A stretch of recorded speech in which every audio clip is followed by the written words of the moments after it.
तो आज हम आपको कहानी सुनाने जा रहे हैं कुछ गांव के साहसी बच्चों की कहानी, जिन्होंने मिलकर अपने गांव के एक भूतिया खंडर बंगले से भूत को बाहर भगाया। तो कहानी देखने के लिए वीडियो को पूरी देखें।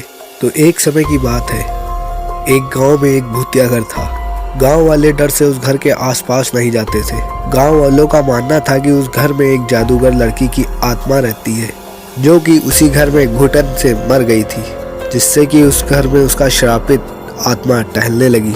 फिर एक दिन उस गांव के कुछ साहसी बच्चे उस भूतिया घर में जाने का और घर में घूमने का फैसला किया। बच्चे जब घर के सामने जाते हैं तो देखा सिर्फ खिड़की खुली हुई है और सभी उसी खिड़की से अंदर चले गए। वो अंधेरे घर के अंदर घूम ही रहे थे, तभी अचानक सारी खिड़की दरवाजे बंद हो गए। यह देखकर सारे बच्चे काफी ज्यादा डर गए।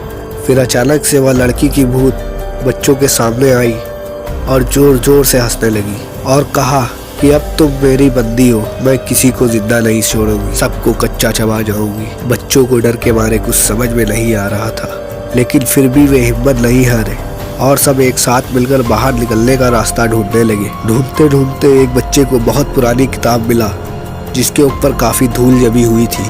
पर वो कोई आम किताब नहीं थी, वो एक जादुई किताब थी, जिसके अंदर जादुई मंत्र लिखा हुआ था, जिसको पढ़ने से वह भूत घर से दूर भाग सकती थी। बच्चों ने मिलकर उस मंत्र को पढ़ना शुरू किया।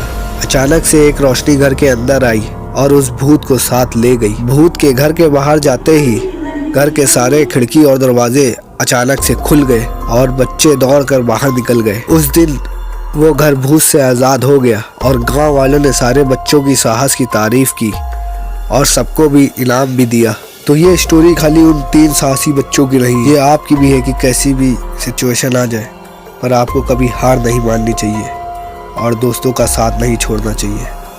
तो इसी तरह की अगर कहानी आपके पास है तो हमें कमेंट में पिन करें, हम आपकी कहानी पे भी नई वीडियो बनाएंगे।